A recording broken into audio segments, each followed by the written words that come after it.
A gente tem agora uma entrevista importante, porque tem gente lá em Brasília esperando para falar conosco. É o senador Alessandro Vieira, relator da CPI do crime organizado, que tem defendido que o caso do Banco Master precisa necessariamente aprofundar as apurações e ele trabalha, então, para coletar assinaturas para uma nova CPI do Senado.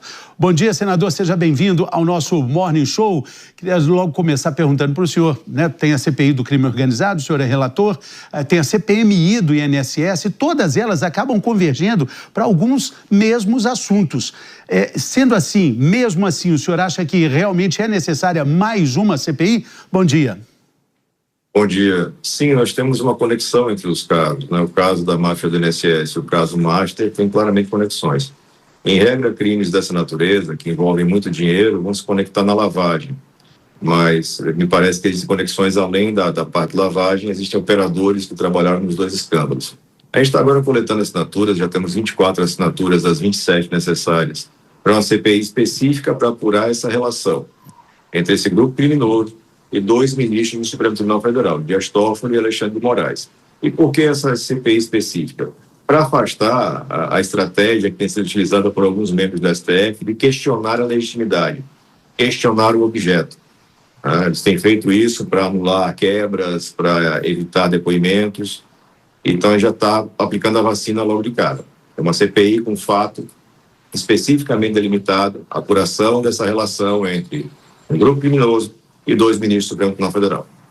Senador, o que a gente vê também, notícia corrente em Brasília, é que esse é um caso ecumênico, né, que envolve todos os lados de tantas equações e tantos poderes. Mas a gente vê também uma grande dificuldade de colocar de pé a CPI que seria exclusiva do Banco Master. Sendo assim, o senhor vê que também teria dificuldade nessa nova CPI e também queria encaixar nessa pergunta a questão da própria agenda para mais uma CPI, no caso desse ano tão corrido que a gente vive agora em 2026. Sim, a gente tem resistências em regra para a instalação de CPIs que são sobre assuntos mais sérios. Governos nunca querem CPIs, poderosos nunca querem CPIs, mas ele tem estratégia para isso, né? Não são coisas que a gente está inovando. A gente tem todo um histórico de instalação de CPIs sob pressão da opinião pública e também sobre o órgão judiciário. E a gente começa daí a fazer uma espécie de confrontação do que é discurso apenas do que é prática. A gente vai coletar as assinaturas necessárias, a gente vai colocar de pé uma CPI tecnicamente toda ajustada, e aí o presidente Davi Alcolumbre ou instala ou vai ser demandado através da justiça para instalar, como já fizemos em pelo menos 2 oportunidades nessa legislatura. A CPI da Covid só existiu por determinação da justiça. O presidente da época não queria fazer a instalação. CPI é um direito de minoria, por isso a escolha da ferramenta. Eu não tenho alternativa quando eu falo de pedido de impeachment só vai tramitar se o presidente da casa autorizar, e a comissão parlamentar mista também só vai acontecer se tiver reunião do Congresso.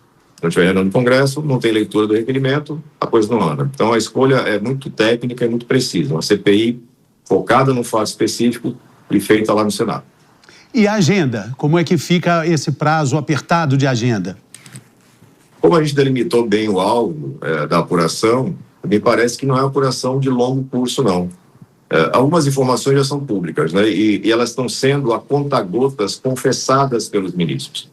Então, no primeiro momento, falando do ministro Alexandre de Moraes, você teve uma negativa da existência de um contrato de 129 milhões de reais entre o escritório de advocacia da família do ministro Alexandre e o grupo criminoso identificado como Banco Master.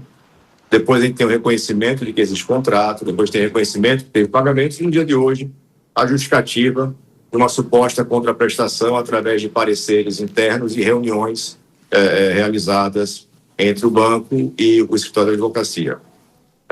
Isso tudo é insuficiente, né? Porque você tem uma série de informações apontando que o ministro Alexandre teria interagido com autoridades em benefício do Banco Master. Isso tem que ser apurado. Ele não pode fazer condenação prévia, mas tem que ser apurado. Dias Toffoli é a mesma coisa. Num primeiro momento ele se recusa, ele nega qualquer vínculo, depois ele diz que não é suspeito nem impedido, os fatos começam a ser divulgados pela imprensa profissional, aí ele vem a público para reconhecer que é sócio oculto de uma empresa em nome dos irmãos, e depois reconhece que recebeu um valor milionário dessa fonte, assim, através do grupo ali controlado pelo Master. São fatos muito graves, repito, sem condenação prévia, mas que exigem uma apuração em benefício da própria justiça. A justiça tem que ter credibilidade para valer, né? Senão não adianta nada. A justiça que não tem credibilidade não entrega resultado de estabilidade, de justiça social. Senador, quero te agradecer muito pela participação aqui no nosso Morning Show. Muito obrigado. Uma ótima semana para o senhor. Obrigado pela atenção aqui conosco. Boa semana para todos. Valeu.